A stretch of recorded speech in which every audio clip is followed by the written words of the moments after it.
한 번 듣고 5번 이해하는 한국사, 한다 한국사 이다지입니다. 18번째 강의 전근대 문화의 마지막 파트 조선시대의 문화로 들어가 보도록 하겠습니다. 저번 시간 마지막에 선생님이 화폐를 이제 종이지폐 1,000원, 5,000원, 만원짜리 준비하라고 했는데 하셨나요?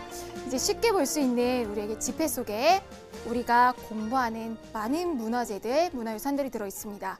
국가적인 차원에서 정말 유명한 인물들 혹은 문화재를 기리기 위해서 지폐 속에 이런 것들을 많이 넣어놨어요. 대표적으로 1,000원짜리 보면요. 이렇게 퇴계 이황 선생님의 모습이 그려져 있고 그 뒤쪽에 보이는 게 성균관의 명륜당이에요. 공부하는 장소의 명륜당이라던가 아니면 사림들의 절개를 상징하는 매화 같은 것들이 그려져 있습니다. 5,000원, 만원짜리도 마찬가지로 이런 모습들 살펴볼 수 있는데요. 조선시대 문화 같은 경우에는 특히나 많은 학생들이 어려워하는 파트입니다. 여기도 마찬가지로 시기별로 지배층의 성향에 따라서 문화를 유기적으로 연관해보는 그런 시간을 가져보도록 하겠습니다. 아마도 전근대 파트 중에서는 이 문화 파트를 가장 많이 들을 거라고 예상이 돼요. 조선시대 때는 조선 전기와 후기로 나누어서 살펴봤는데 크게 3파트로 나누어서 살펴보겠습니다. 자, 캐릭터로 만들어 왔어요. 조선을 이끌어 나가는 지배층을 하나의 캐릭터로 봤을 때 우리가 이 컨셉을 어떻게 잡으면 좋을까 생각을 했더니요. 가장 초창기 15세기의 모습을 생각을 해봅시다. 15세기는 처음 조선이 생겼어요. 조선을 이끌어 나가기 위해서 국가의 공교육으로 양성된 관학, 관의 학문을 이제 공부를 한 사람들이 이끌어 나가던 신진사대부 중에서도 혁명파가 이끌어 나가던 시대였습니다. 관학파가 이끌어 나가던 시기에 가장 널리 추구를 했던 것은 초창기 나라가 생겼잖아요. 부유한국가, 강력한 명사, 부국강병이었어요. 그래서 가장 역사상 과학기술이 발전한 시기이기도 합니다. 온리 성리학이 아니라 성리학뿐만 아니라 다른 사상도 나라를 발전하게 할 수 있으면 적극적으로 받아들이고 나라를 고쳐나가는 그런 시기, 실용적이고 소박한 문화가 돋보이는 시기입니다. 그럼 그 다음에 100년 정도 지난 다음에는 지배층이 교체되죠. 16세기에는 관학파에서 정몽주의 뒤를 이었던 옹건파 사대부들, 살인파가 권력을 장악하게 됩니다. 사학, 교육기관인 서원의 교육을 받았던 이들이죠. 자, 이들은 절개를 중요시 여기고 명분을 중요시 여겨요. 이들이 가장 중요시했던 사상은 성리학이고 실은 과학기술은 천시했어요. 그것은 정말 이제 하층민들이나 중요시 여기는 거고 눈에 보이는 현상이 아니라 명분과 절개를 따라야 된다고 생각을 했습니다. 그래서 이 살인파에 맞는 문화적인 특징들이 이때 나오게 되겠죠.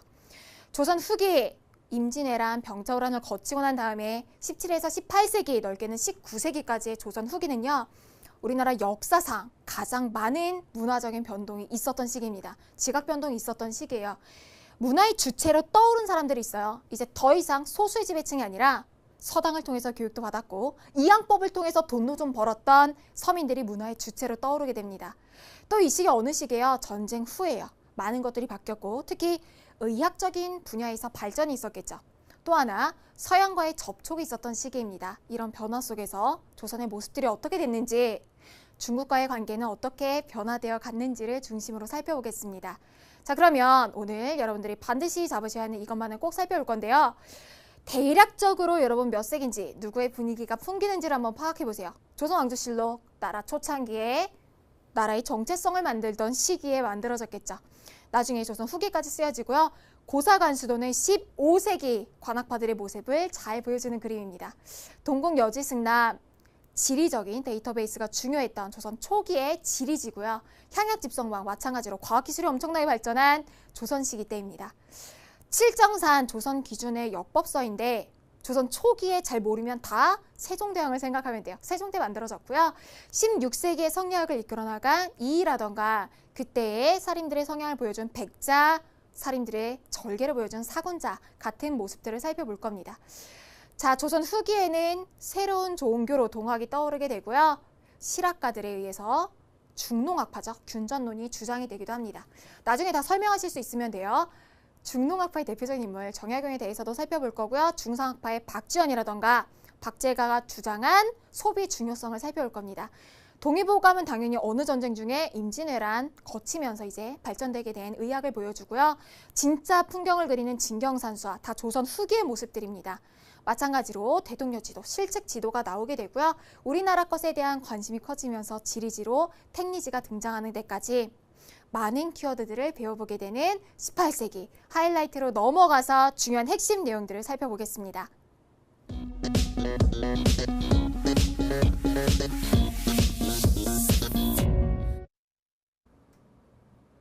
18세기 근세의 마지막 파트의 문화를 살펴보겠습니다. 그러니까 18세기라고 했나요? 18강이죠. 18강 문화를 살펴볼 건데요. 조선시대 각 시기별 지배층에 따라서 어떤 문화적인 흐름들이 나타나는지 중심적으로 살펴보겠습니다. 우선 15세기 조선을 처음 건국한 그 강인하고 소박한 문화 속으로 먼저 들어가 볼 건데요. 15세기의 특징은 이랬어요. 일단 캐릭터로 잡아봤을 때는 국가의 공격을 받은 관학파들이었고 부국강병을 중시했다. 그러면 나라 초창기에는 뭐를 했을까요? 우리가 배울 것들을 대략적으로 순서를 생각을 해보자고요. 우리 브레인스토밍을 하면서 조선을 왜 건국했는지 정당성을 마련하는 과정 속에서 역사서를 썼을 거예요. 그리고 나라 초기니까 뭐를 잡아야 되겠어요? 질서. 우리 학급 이제 1학기 초기에 학급의 규칙을 만드는 것처럼 나라의 질서를 만드는 을에서 이런 것들 만들 거고요. 그리고 이 시기에 사람들의 모습을 보여주는 그림들, 이런 회화 작품들도 살펴볼 수가 있습니다. 또 나라를 처음 만들었잖아요. 그러니까 관련된 데이터베이스들, 지도적인 내용들 굉장히 중요하겠죠? 지도는 그림이고 지리 지는 글로 된 거예요. 그리고 부국강병을 중시한 시기답게 문화상 가장 과학기술이 발전한 시기입니다. 이 내용들 이 순서대로 볼게요. 역사, 질서, 그림, 지도, 지리지, 과학까지 15세기의 모습을 보겠습니다. 자, 먼저 과거사를 정리할 필요가 있었어요. 조선을 왜 건국했는지, 고려는 왜 망할 수밖에 없는지. 조선의 입장에서 고려 역사를 정리한 게 고려사와 하나만 조금 더 보태보세요. 고려사 전료가 있어요. 자, 고려에 대해서 그렇게 특히나 고려 후기 말기에 대해서는 긍정적으로 표현하지는 않았겠죠. 고려 말기가 긍정적이고 고려가 유지되어야 될 나라라면 조선이 건국된 게 이상하니까. 고려 말기에 대해서는 좀 왜곡된 부분이 있지만 어쨌건 우리가 고려사를 연구할 수 있는 중요한 기반이 됩니다. 자, 과거의 역사를 정리를 했으면 현재 역사도 정리를 해야 되겠죠. 이성계 다음부터의 역사를 정리해 나간 것이 바로 우리가 이미 살펴본 유네스코 세계기록유산이고 우리가 이렇게 열심히 그리고 재미있게 역사를 배울 수 있는 기록이 되죠. 사실을 기록한 조선왕조실록이죠. 철종 때까지의 기록을 이제 정사로 이제 보고 있고요. 정식 기록으로 보고 있고 네 군데에 보관을 해서 전쟁에도 하나가 소실이 되면 나머지 것으로 살아남게 했던 것이 바로 조선왕조실록입니다. 자, 역사를 정리했어요. 나라의 질서를 정리를 해야 되겠죠. 세종 때는요, 특히나 성리학의 기반 위에서 마련이 된 나라이기 때문에 성리학적인 유교 질서를 확립하려고 노력해요. 세종 때 편찬한 삼강행실도의 삼강이 뭐냐면 나라의 안에서 존재하는 관계를 세 가지로 분류해요. 임금과 신하, 군신, 남편과 아내, 부부, 아버지와 아들, 부자. 이 세 관계 간에 지켜야 될 덕목에 대한 행실, 장려해야 될 행실에 대한 그림입니다. 도로 끝나잖아요. 그런데 이 덕목이 굉장히 일방적이에요. 왜냐하면 군신 간에, 부부 간에, 부자 간에 지켜야 될 게 아니라 일방적으로만 강요됩니다. 임금과 신하 중에서는 누구에게? 신하에게. 부부에서는 부인에게. 부자에서는 아들에게. 삼강에서 실은 강조하고자 하는 건 뭐예요? 충신. 임금의 말을 잘 듣는 충신과 남편밖에 모르고 정조를 지키고 절개를 지키는 아내 연려와 연려났네 이렇게 얘기하잖아요. 연려. 그리고 효자에 대한 덕목을 담고 있는 것이 바로 삼강행실도입니다. 근데 실은 성리학적인 유교 규범이고 시간이 많이 지났기 때문에 지금 보면은 좀 잔인하다, 지나치다 싶은 것들이 좀 많이 실려 있어요. 삼강행실도를 나중에 외란 이후에 더 보강해서 다시 한번 나온 게 신삼강행실도가 있는데 그 삼강행실도에 나온 것을 하나 선생님이 가져와 봤습니다. 요건데 잘 안 보이시죠? 이게 임진왜란 때 일본군에 의해서 여자가 이제 성폭행을 당할 뻔한 거예요. 그래서 그거를 거부하는 와중에 아기를 안은 채로 목이 베어서 죽은 장면이 묘사가 되어 있고 그림을 좀 확대해 보면은 아기가 마치 이제 살아있는 듯한 표정을 짓고 있어서 이걸 이제 연료의 표상으로 이제 얘기를 하고 있는 거죠. 근데 이게 지금은 옳을까? 생각을 하면 조금 더 다른 생각을 할 수가 있겠죠. 절개를 지키는 거, 순교를 지키는 게 목숨을 지키는 것보다 더 중요한 일인가? 당시의 덕목에서 그랬다는 거죠. 성종 때는요. 국가의 의례 행사에서 지켜야 될 질서들에 대해서 국조 올해의를 통해서 정리해 나갔습니다. 어느 시기에? 15세기. 이게 중요한 거예요. 나라 초기고 관학파가 이끌어 나가던 시기니까 국가의 질서를 바로잡기 위해 이런 책들이 나왔다라고 이해하면 돼요.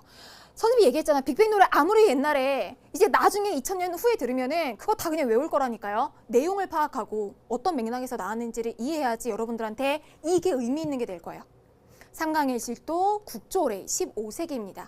자, 질서를 잡았어요. 이 당시를 보여주는 그림 작품도 있겠죠.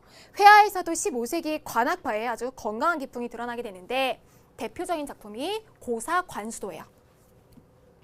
화가가 누가 그렸냐? 강희안이라고 하는 화가가 그렸는데요.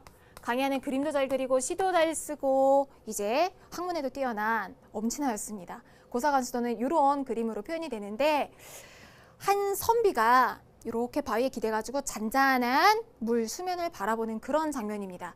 실은 표정도 되게 오묘해요. 웃는 것 같기도 하고 아닌 것 같기도 하고 눈을 뜬 것 같기도 하고 안 뜬 것 같기도 한데 그림을 보면 느껴지는 감정은 있죠.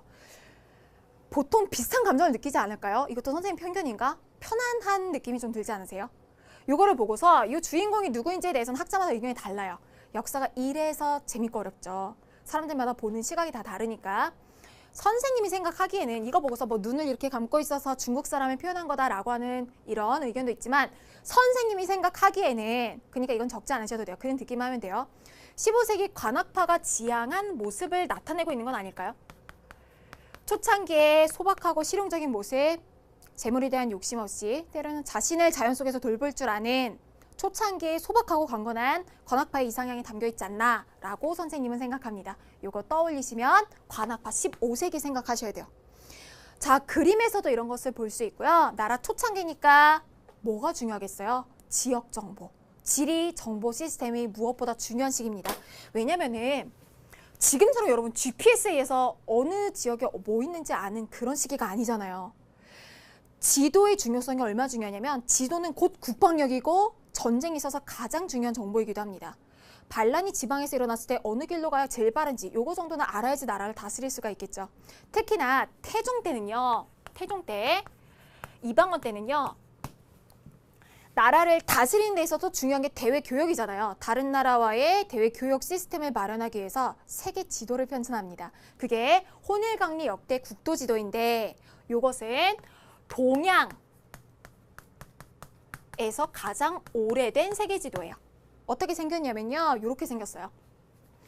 실은 우리가 지금의 세계 지도를 보고서 이거를 보면은 어설프다라고 느낄 수 있어요. 근데 이 시기는 신학로 개척 이전의 시기이기 때문에 아메리카 대륙도 발견이 안 됐고 지구는 둥글다라던가 이런 과학적인 지식이 축적이 안 돼 있던 시기였는데 이 정도로 정확한 지도는 이 시기에 조선밖에 없었다고 합니다. 여기에 그려질 건 다 그려져 있어요. 중동, 아프리카, 남극, 북극까지 표시가 돼 있어서 당대로선 최고 기술이라고 얘기를 해요. 이거를 보고서 어떤 사람들은 중국이 세상의 중심이고 너무 크게 그려져서 중국 중심 세계관이라고도 보지만 시각을 조금만 달리해서 보면 이렇게 볼 수도 있지 않을까요? 중국 못지않게 너무나 크게 그려진 거는 실은 조선이에요. 조선 이만할 수가 없잖아요. 너무 커. 지금의 몇 배요 이게. 조선 중심의 자주적인 입장을 반영한 그런 지도가 아닐까라는 생각도 해봤습니다. 그림으로 그려진 게 있다면 이제 글로 써진 것도 있는데 그걸 지리지라고 한다고 했죠. 지리지는요. 그 지역에 대한 정보 시스템, 우리 그 지역에 대한 얘기들을 이제 담겨 있는 그런 페이지들 있잖아요. 예를 들어서 여러분들이 강남에 도곡동이 강남 맞나요? 도곡동에 산다고 해보세요.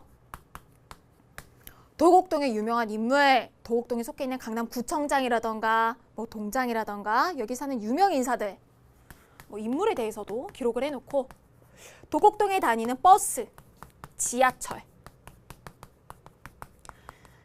아파트나 혹은 주택의 위치, 시세, 그리고 뭐 관련해서 놀이터가 어디 있는지 이런 지역 정보가 담겨 있는 것이 바로 지리지예요. 당시에는 동국, 중국 입장에서 동양에 위치한 우리나라의 여지승남이라고 해서 지리지에 대한 내용을 담아놨습니다. 왜 이런 게 다 실려 있는 거예요? 15세기에 나라 초기를 이끌어 나갈 때 지리정보 시스템이 필요했다라고 기억을 해두시면 되겠죠. 자, 지도와 지리지까지 봤어요. 마지막으로 15세기는요. 관학파들에 의해서 과학기술이 발전된 시기였습니다. 엄청난 과학기술들이 나왔던 시기가 바로 15세기인데요. 여러분들은 과학기술 중에 이거 진짜 생겼으면 좋겠다라고 생각하는 거 있으세요? 선생님은 진짜 어릴 때부터 한결같아요. 이것도 만의 영향인데 애니메이션에서 뭐가 나왔냐면 쌍둥이 자매 두 명이 손가락을 마주 걸고 동시에 한 곳을 생각하면 거기 순간이동을 할 수 있는 거예요. 그거 본 이후로는 항상 순간이동 기술이 있었으면 얼마나 좋을까 하는 생각을 했습니다. 엄청 놀고 밤에 지쳤을 때 눈 감고 딱 생각하면 뿅 하고 집에 가 있으면 좋겠다라고 하는 생각도 해봤었고, 순간이동 외에는 가장 개발되었으면 하는 것은 상대방이 진심인지 아닌지 거짓말, 개인이 소유할 수 있는 거짓말 탐지기 정도를 생각을 해봤는데요. 학생들한테 물어봤더니 엄청 다양하게 나오더라고요. 1인 비행 기술부터 시작해서 전투복도 나오고 막 했는데, 이런 여러 가지 지금 생각했을 때 상상 속에서만 존재하는 엄청난 과학기술들이 한 번에 쏟아져 나온 시기가 15세기입니다. 부국강병을 중시했기 때문에 가능했던 관악파가 이끌어놨던 시기고요. 관악파가 나라를 진짜 강하게 만들고 싶어, 이 생각에 왕의 실천 의지가 더해져서 이게 가능했던 거예요. 특히나 왕 중에서 모르면은 세종 생각하세요. 자, 당시에는 국민 대부분이, 백성 대부분 90%가 농업에 종사할 때니까 농업의 중요시되는 과학기술들이 발전을 했습니다. 관련해서 농사를 지으려면 정확한 시계도 있어야 되고 달력도 있어야 되고 강수량을 측정할 수 있는 이제 치구기도 존재를 해야 되겠죠. 그런 내용들이 나와요. 첫 번째로 해시계로 앙부일구를 볼 수 있는데 조금 이따 사진 자료로 볼 거고요. 물시계로 자경루가 있습니다. 이제 노비 출신 천재 과학자인 장영실이 만들었다고 하는 거, 강수량, 강우량 측정할 수 있는 치구기도 존재를 하게 되고요. 당시에 의학도 발전해요. 이어서 돌발 퀴즈. 우리나라에 3대 의서가 있습니다. 그중에 2개는 오늘 배우고요. 나머지 하나를 맞춰주시면 돼요. 3대 의서 중에 하나인 향약 집성방이 탄생한 시기입니다. 향약 구급방도 있고 집성방도 있는데요. 이거 구분하기 되게 쉬워요. 집성방이 조선이고요. 구급방이 고려예요. 기역, 고려, 지읒, 조선으로 연결하시면 됩니다. 향약 집성방이 만들어졌던 시기도 세종 때였어요. 왜 진짜 남다르다는 말이 나오는 사람들 있잖아요. 생각을 어떻게 저렇게 할까? 선생님한테는 세종대왕이 그런 분입니다. 세종대왕의 몸이 되게 아프신 곳이 많았어요. 실록에만 봐도 100여 종이 넘는 질병을 앓으셨고, 한쪽 다리는 10년 넘게 아팠고, 훈민정음 창자할 때는 한쪽 눈이 이제 실명 수준이었고, 등에 난 종기의 등창 때문에 잠을 못 이루는 일이 되게 많았습니다. 선생님도 그래요. 손끝 조금, 발끝 조금만 아파도 하루 종일 신경이 곤두서 있고 되게 아픈데, 자기 자신이 조금만 아파도 그거에 이제 안으로만 이제 들어가게 되잖아요. 그런데 생각하는 크기의 그릇이 다른 게, 세종대왕은 이렇게 생각한 거예요. 아니, 왕인 나도, 의료 혜택을 받는 나도 이렇게 아픈데 저 백성들은 얼마나 아플까를 생각을 하신 거죠. 그래서 어떻게 얘기하냐면, 우리나라에 존재하는 모든 질병을 분류해라. 그런 다음에 거기에 맞는 처방전을 우리의 약재로 써내라. 지금도 힘든 일을 해냈던 것이 바로 향약 집성방입니다. 엄청난 의학적인 정보 시스템이 구축이 됐었고요. 이때 실은 한글 창제에 대한 생각들, 구상들이 나오게 된 거예요. 이걸 썼는데도 한글 창제 이전이었기 때문에 이게 한문으로 쓰여져서 널리 보급이 안 되니까 진짜 사람들이 널리 읽고 쓸 수 있는 글을 마련해야겠다라고 하는 생각을 하셨다고 합니다. 마찬가지로 달력 만드는 기술도 엄청난 기술이에요, 여러분. 자기 자신이 존재하고 있는 이 나라를 기준으로 한 달력을, 정확한 달력을 만든다? 굉장히 어려운 일이었다는 거죠. 당시에 자국을 기준으로 해서 달력을 만들 수 있는 나라는 중국과 이슬람뿐이었습니다. 그래서 이것도 마찬가지로 세종 때 명령을 해요. 집현전 학자들한테 이슬람의 달력 회의력과 이제 중국의 달력을 모아서 연구를 해라. 그런 다음에 아무리 가까워도 베이징이랑 서울이랑 시차가 1시간 나잖아요. 이런 것들을 최대한 오차를 줄여서 정확한 달력을 만들어내라 라고 해서 만들어낸 한양 기준의 역법서가 칠정산입니다. 너무 대단하지 않나요? 어떻게 이게 한 세기에 만들어질 수 있나 라고 하는 생각을 해요. 지금이야 뭐 시계 당연히 있고 강수량 측정할 수 있고 병원 다 있고 달력이 있으니까 아무렇지 않을 수 있지만, 하나도 없던 시기에, 배꼽 시계가 있던 시기에 이런 것들이 만들어졌다라고 하는 것 자체가 엄청난 혁명적인 일이었던 거죠. 관악파의 의지와 실현하고자 하는 왕의 의지가 맞물리면서 가능했습니다. 관련해서 자료 한번 볼게요. 이게 뭘까요? 이게 앙부일구. 이게 해시계보다 좀 더 어렵죠. 앙부일구인데, 앙부일구는 거리에도 설치가 돼서요. 사람들이 다니면서 이제 볼 수 있었어요. 1년 동안의 태양의 흔적을 나타냈기 때문에 시계이자 곧 천문 관측기구이기도 했습니다. 당시 하늘을 본다라고 하는 것 자체가 대단한 일이었죠. 감히 중국만 볼 수 있는, 황제만 볼 수 있는 하늘을 누가 봐요? 조선의 자주성을 볼 수 있습니다. 물시계인 자경루도 볼 수 있고요. 강우량, 강수량을 측정했던 측우기도 볼 수가 있는 시기가 바로 15세기죠. 교과서 표현 통해서 정리해 볼게요. 쭉 읽어보시고요. 첫 번째는 역사서 나오겠죠. 여기 중략 이후부터 보면 조선은 한 왕대의 역사를 후세에 남겨 귀감으로 삼기 위해 실록 편찬을 중시하였습니다. 그래서 뭐가 나와요? 조선 왕조 실록은 태조 이후 조선 말까지 국가 차원에서 지속적으로 편찬되었죠. 자, 15세기에는요. 성리학이 통치 이념으로 정착됐어요. 그래서 세종대는 모범이 될 만한 충신효자의 연료를 뽑아서 그 행적을 그림으로 그렸어요. 그래서 삼강행실도가 나오게 되고요. 성종 같은 경우에는 국조올해를 편찬을 했다. 질서체제 정비. 다음은 그림 나올 수가 있는데 그림 말고 이제 뭐가 나왔어요? 국조올해. 성종 때는 국가와 왕실 각종 행사를 유교 예법에 맞게 정한 국조올해가 편찬이 되었다라는 거 내용 확인해 볼 수 있고요. 조선은 중앙집권과 국방강을 활용하기 위해서 지도와 지리지를 중요하게 여겼습니다. 그래서 15세기에는 동양에서 존재하는 가장 오래된 세계지도 혼일강리 역대 국도지도가 만들어지기도 하죠. 자, 지리지는요. 글로 써진 거였어요. 15세기에 편찬한 팔도지리지와 동국여지 승남이 가장 유명하죠. 농학과 관련이 깊은 천체 현상을 관측하기 위해서요. 혼일학 간이를 제작했고 시간을 측정하기 위해서 해시계 앙부일과 물시계 자경루 만들었겠죠. 세계 최초로 뭐를 만들어서 측우기 강우량을 측정했던 측우기의 모습을 볼 수 있습니다. 천문학은요. 세종 때 한양을 기준으로 천체운동을 정확하게 계산한 칠정산을 편찬했죠. 자, 15세기에 놀라운 유산들을 이렇게 살펴볼 수 있었습니다. 100년이 지나면서 국가를 이끌어 나가는 주도 세력이 관학파에서 사학파, 서원에서 자란 정몽주의 후계들, 이제 살인파로 바뀌게 돼요. 16세기는 그래서 문화의 성격도 크게 바뀌게 됩니다. 캐릭터 잡아볼게요. 16세기의 사학파, 성리학을 중요시 여겼던 이들에게 가장 중요한 내용들, 성리학이겠죠. 유명한 성리학자들에 대해서 살펴볼 거고요. 그 이후에 이런 사학파들의 성향을 잘 보여주는 이제 작품들에 대해서 살펴볼 겁니다. 자기와 미술품에 대해서 살펴보고 마지막으로 이 시기에 유행한 건축을 살펴볼 건데요. 뻔하죠, 여러분. 이들이 공부했던 서원에 대해서 공부를 해볼 거예요. 16세기 내용 첫 번째는 성리학인데 화폐 모델의 시대입니다. 여러분들 1,000원짜리, 5,000원짜리에 그려져 있는 분들이 다 이 시기에 활약을 했죠. 사학파고 서원을 통해서 성장을 했고 살인들이에요. 자, 대표적인 인물, 왼쪽에 있는 인물이 바로 이황, 1,000원짜리에 그려져 있는 인물이고요. 5,000원에 그려져 있는 인물이 율곡이입니다. 두 사람을 라이벌로 생각하는 학생들이 많아요. 근데 두 사람은 라이벌일 수가 없습니다. 동시대에 활약을 해야죠. 동시대에 활약한 인물들이 아니에요.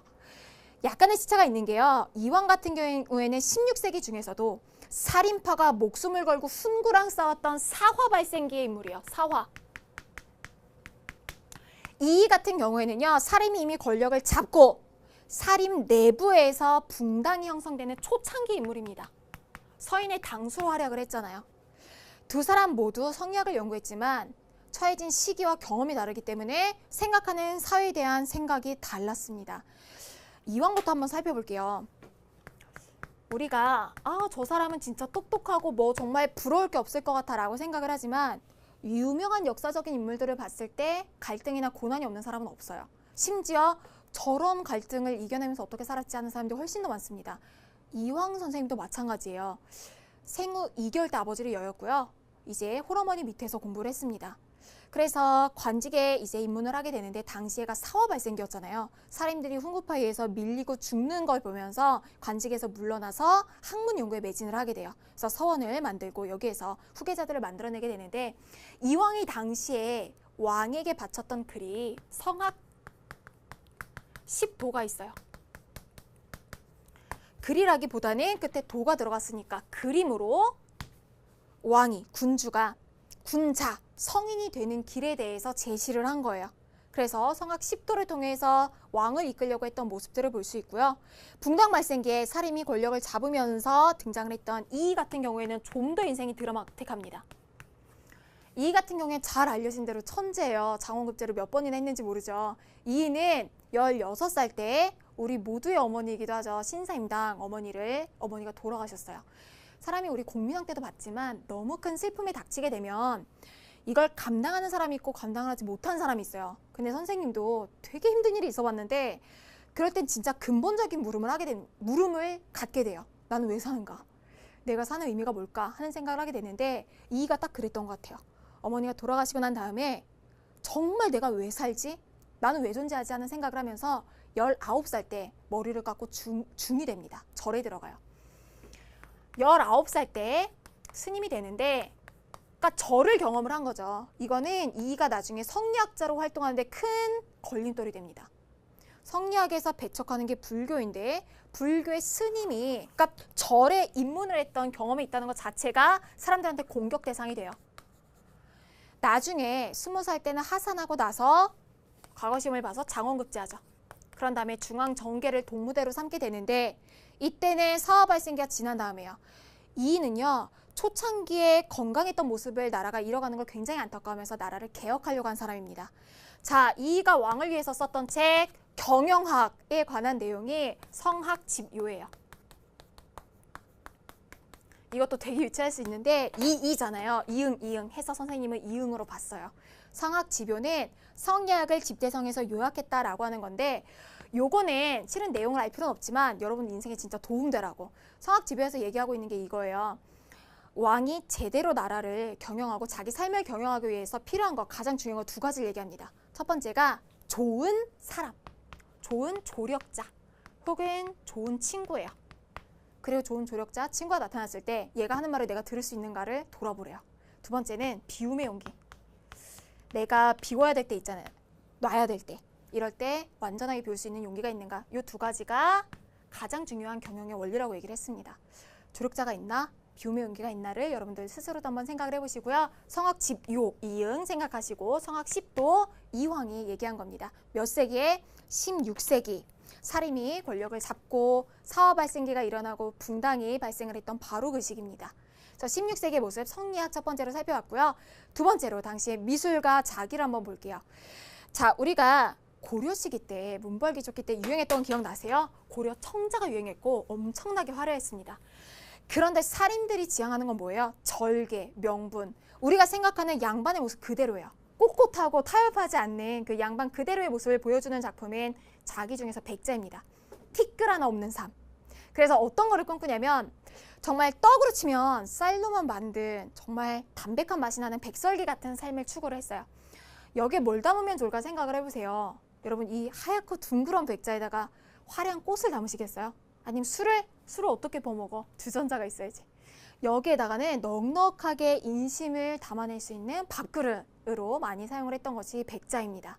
백자를 통해서 16세기의 사림의 모습을 알 수 있고요. 성리학에서 지향하는 인간이 뭐예요, 여러분? 우리 이런 얘기하죠. 아이고 성인군자 납시였네. 그 성인과 군자예요. 성스러운 인간, 덕을 갖춘 군자가 되는 것을 성리학에서 지향하는데 이 성인군자의 모습을 이 간직하고 있는 사물, 식물의 모습을 네 가지를 군자로 표현을 한 게 바로 사군자입니다. 매난국죽이라고 하죠. 매화, 난초, 국화, 그리고 대나무 이렇게 되어 있는데 매화는 굉장히 추위를 이겨내면서 처음으로 꽃을 피우는 이제 꽃. 난초는 아주 깊은 산속에서도 향기를 멀리까지 전하는 국화는 초겨울, 그러니까 늦가을의 추위를 이겨내고서 꽃을 피우는 인내를 상징하고요. 대나무는 추운 겨울에도 푸른 잎에 기계를 잃지 않죠. 여러분은 뭐를 상징하고 싶으세요? 선생님은 대나무. 이거 오래 가잖아요. 겨울에도 싱싱하게.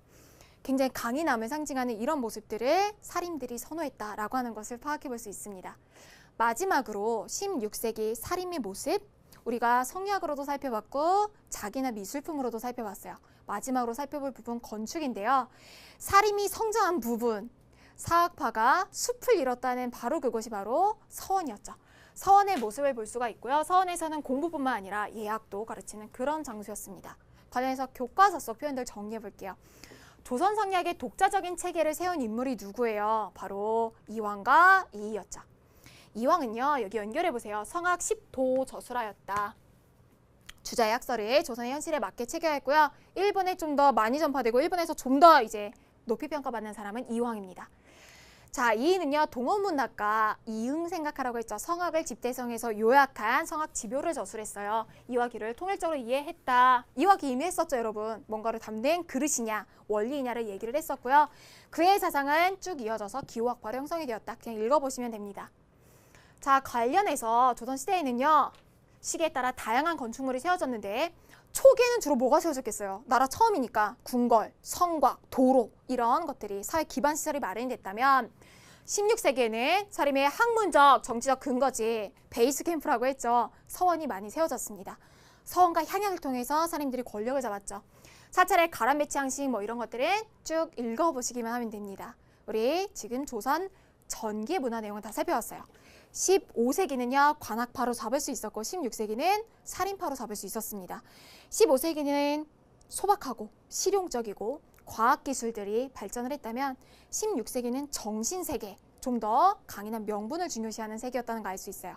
그러면 조선 후기는 어땠을까? 조선 후기는 말 그대로 지각변동, 역변의 시대입니다. 17에서 18세기, 19세기까지 가는 시기에 서민들이 문화의 주체로 떠올랐고 전쟁 후 그리고 서구와의 접촉 속에서 어떤 것들이 나는지 생각을 해보세요. 우선적으로요. 성리학은 더 이상 사회를 설명해 줄 수가 없어요. 성리학이 시대에 맞게 변화를 해야 되는데 여전히 옛날 고리타분한 얘기를 합니다. 성리학을 대체하기 위한 새로운 종교들이 많이 유입이 돼요. 특히 서구에서 들어온 서양 학문, 서학에 반대하는 동학, 예언 사상들이 발전을 하게 되고요.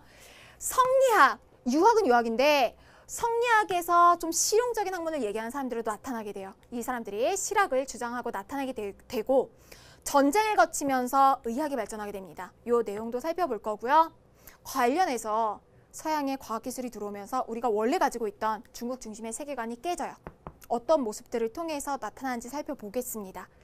그리고 또 어떤 모습 볼 수 있냐면 서구의 학문들이 들어오게 되면서 또 서민들이 서당을 통해서 발전하게 되면서 서민 문화가 발전하게 되고요. 마지막으로 이런 내용들을 통해서 우리 것에 대한 관심, 중국 중심 세계관 꺼졌으니까 우리 것에 대한 국학에 대한 연구가 많이 발전하게 되죠. 차례차례 살펴볼게요. 신종교는 새로운 종교입니다. 이때 들어왔던 종교들 살펴보면 17세기에 천주교와 그리고 서양의 과학기술 합친 말 서학이 유행을 하게 되는데요. 천주교는 평등과 더불어서 제사를 거부하는 유일신 사상을 가지고 있어요. 그래서 우리나라에 나중에 대규모 박해와 연관이 되고 이 박해가 구실이 돼서 근현대사의 비극이 이제 시작이 되기도 합니다. 서학에 반대하는 학문으로 동양학문의 줄임말 동학이 탄생하기도 하는데요. 우리나라의 전통적인 신앙들을 합쳐서 몰락한 양반감은 최재호가 주장을 했습니다. 여기서도 근데 핵심 메시지는 평등이에요. 사람 안에는 모두 다 하늘이 있다라고 하는 인내천 사상을 통해서 평등을 중시하였기 때문에 정부에서는 동학 싫어했겠죠. 최재호는 나중에 처형이 되고 동학을 박해하는 그런 배경이 되기도 합니다. 예언 사상도 유행을 해요. 나중에 세상이 어떻게 될 것이다 라고 하는 사상인데 실제로 예언 사상은 세상이 굉장히 불안정할 때 유행을 합니다. 우리나라가 다 시기마다 망할 시기에는 예언 사상이 유행을 했어요. 선생님 생각해보면 어릴 때 1999년에 세상이 멸망한다는 종말론이 유행했습니다. 선생님 깜짝 놀랐던 게 이제 99년생이 있더라고요. 1999년에 세상이 멸망할 것이다 라고 해서 막 라면도 사재기 하고 했던 기억이 나요. 그래서 이런 종말론이 유행했던 시기는 세기 말 혹은 나라가 망해가는 시기입니다.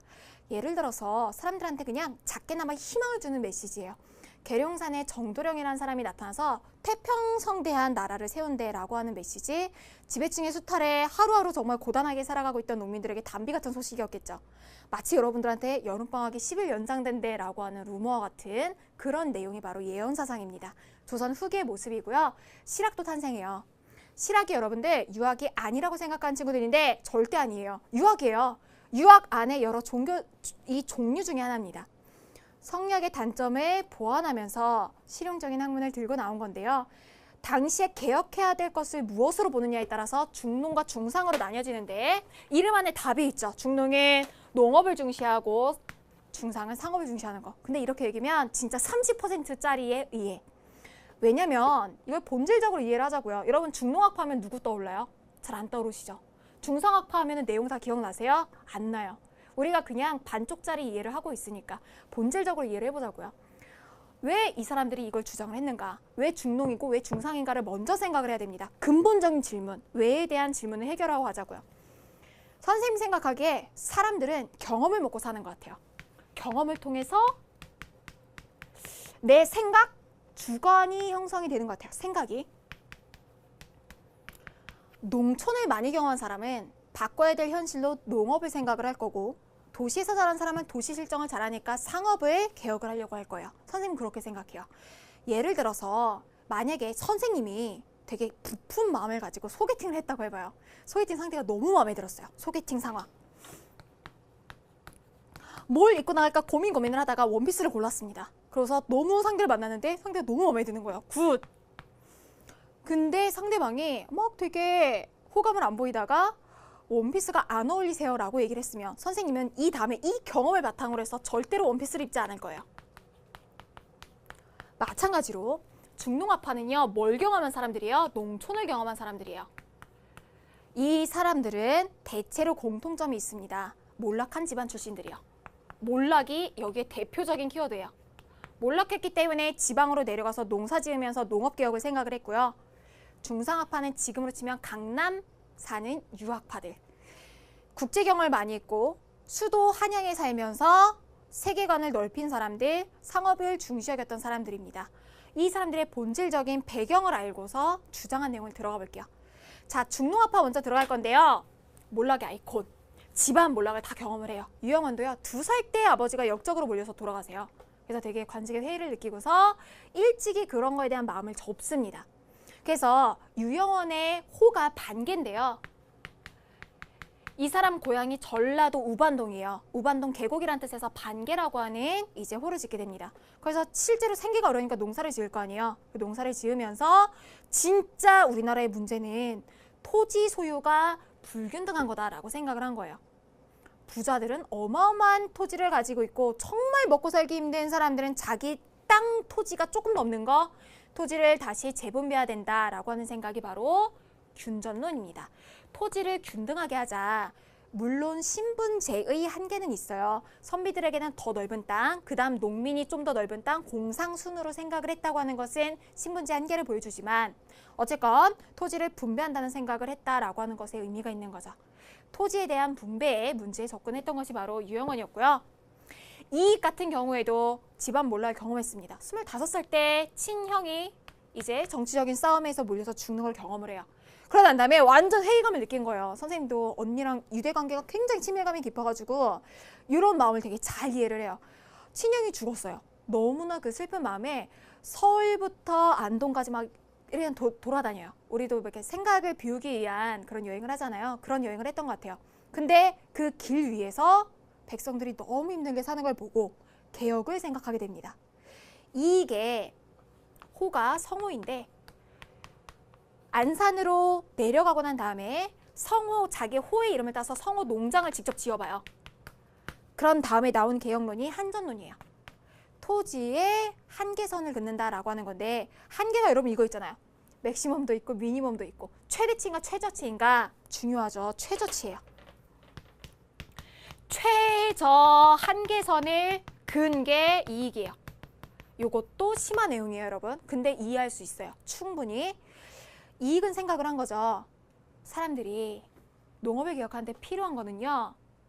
사람들이 먹고 살 수 있는 한 가정이 유지될 수 있는 최소의 토지를 영업전으로 설정하고 이거는 사고 팔 수 없게 하는 거예요. 그럼 적어도 이걸 가지고서 최저 생활은 보장이 되겠죠. 그 이외에는 매매가 가능하게 합니다. 그러니까 어떤 거예요? 부자들 토지를 뺏어다가 나눠주는 생각은 아닌 거예요. 대신에 최저의 생활을 보장할 수 있는 선을 생각한 조금 더 현실적인 개혁이긴 합니다. 예를 들어서 세금을 안 낸 친구들, 아직 이제 독립을 안 한 친구들은 모르겠지만 선생님은 혼자서 만약에 선생님 지낸다고 생각을 했을 때 가만히 선생님 이렇게 집에서 누워만 있고 삼시세끼를 삼각김밥으로만 먹어도 한 달에 부담해야 되는 돈이 나와요. 전기세, 관리비, 삼시세끼 삼각김밥으로만 먹어도 한 달에 정말 최소로 잡아서 50만 원 나가요. 그걸 절대로 그 돈만큼은 사거나 팔 수 없게 만든 게 영업전에 대한 생각인 거죠. 그 토지만큼 보장하자라고 하는 게 이익의 생각이었습니다. 마지막 중농학파가 정약용인데요. 천재죠. 정약용은 유배 아이콘이에요. 유배 아이콘. 유배 생활이 다 합쳐서 18년인가 돼요.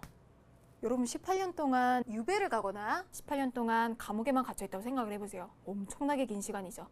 그 중에서 11년 동안을 보냈던 곳이 다산초당인데 보통 선생님 이러면은 진짜 거의 매일 막 술 마시고 막 엄청 비가 나면서 이렇게 살 것 같은데 정약용은 그곳에서 11년 동안 500권이 넘는 책을 씁니다. 그때 썼던 유명한 책들 나오잖아요. 뭐 흠음신서, 경세표, 또 유명한 책이 목민심서, 지방행정개혁론. 지방관이 어떻게 살아야 되는가에 대한 개혁안을 제시를 하고 있고요. 토지영론은 여전론을 얘기하고 있어요. 요거는 이렇게 생각하세요. 공동농장제도. 딱 들어보면은 이거 완전 사회주의인데 라고 생각이 들 수 있어요. 비슷합니다. 어떻게 생각하냐면 사람들에게 토지를 다 국가의 소유로 해요. 공동농장을 만들어서 여기 가서 사람들이 공동으로 노동을 하고 노동량에 따라서 분배를 해주는 거예요. 그런데 나중에 이 생각이 바뀌어요. 왜냐면 생각보다 사람들의 소유욕이 되게 강한 거예요.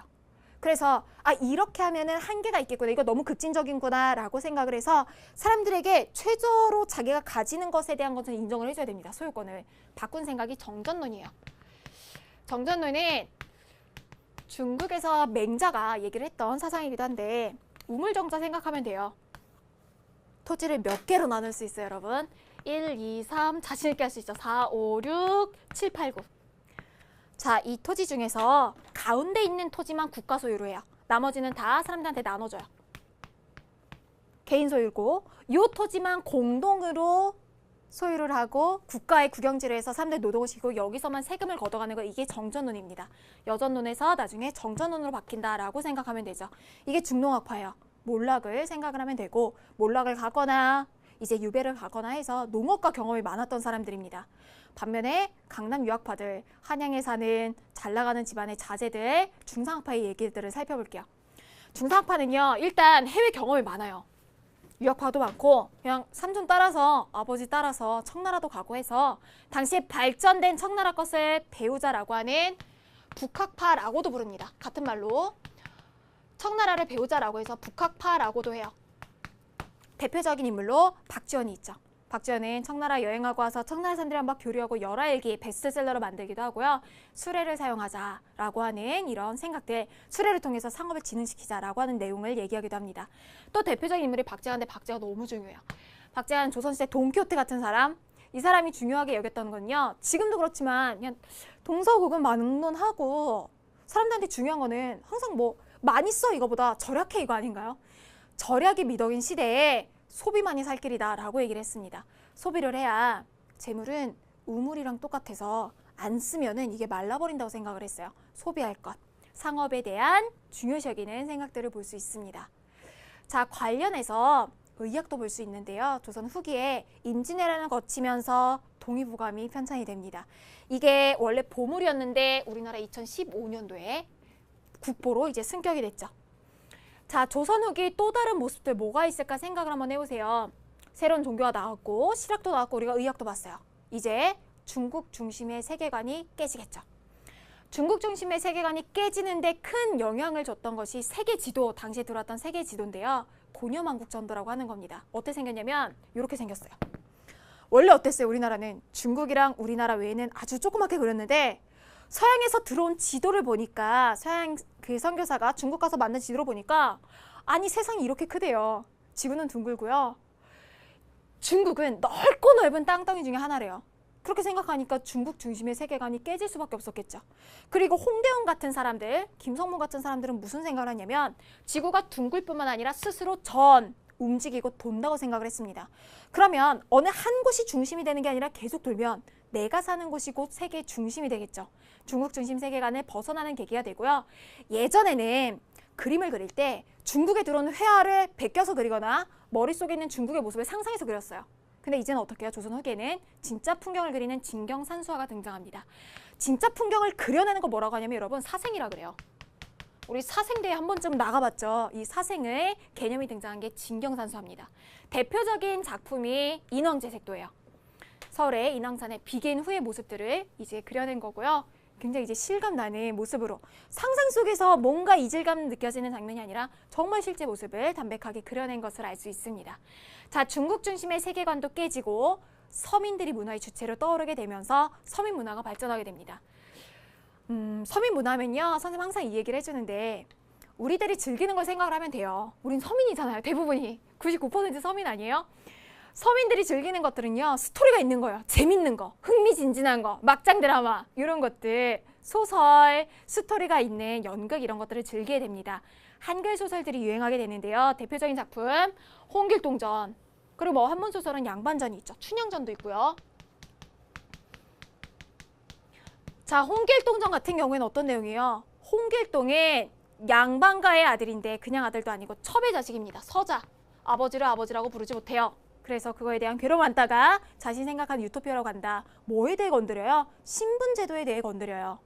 마찬가지로 춘향전도 마찬가지죠. 기생의 딸인 춘향이 양반집 자제인 이몽룡과 사랑에 빠져요. 신분을 초월한 엄청난 파격적인 주제를 다루고 있습니다. 양반전도 마찬가지로 예전엔 양반 눈도 못 맞췄는데 조선 후기 되면 이 양반 저 양반 하면서 양반을 조롱하는 내용들이 나오게 되죠. 어떤 문화적인 걸 보여주는 거예요? 서민이 이제 문화의 중심이고요. 양반도 몰락할 수 있고 돈이 없으면 서민도 돈이 있으면 양반이 될 수 있는, 양반의 족보를 사서 신분을 상승할 수 있는 그런 사회적인 모습들을 보여줍니다.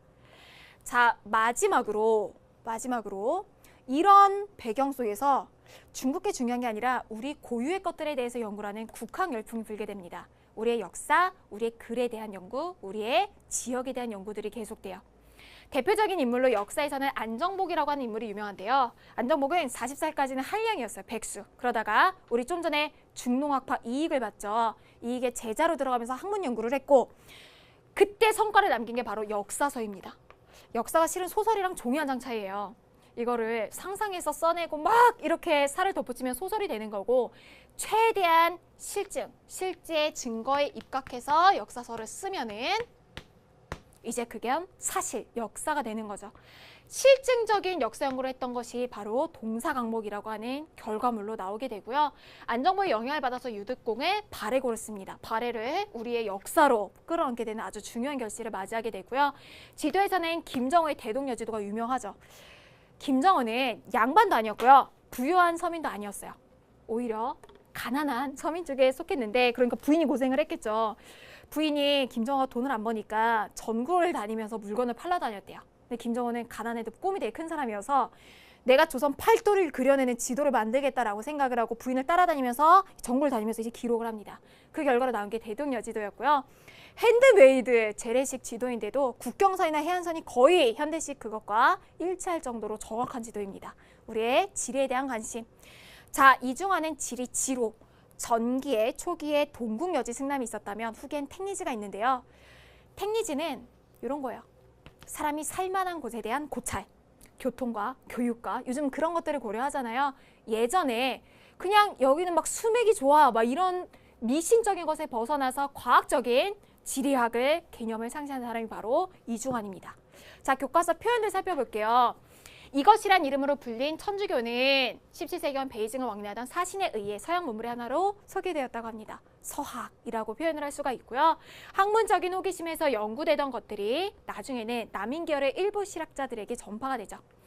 지배층의 수탈, 서양 세력의 침략적 접근으로 위기의식이 고조되는 가운데 경제의 몰락 가운의 양반인 최재훈은 동학을 창시했죠. 유영한 이익 정약용 공통점은 중농학파라고 하는 거죠. 농민 생활의 안정을 가장 우선시해서 이들은 뭐의 불균형을 가장 문제로 삼아요? 토지. 그래서 이들을 중농학파라고 부릅니다.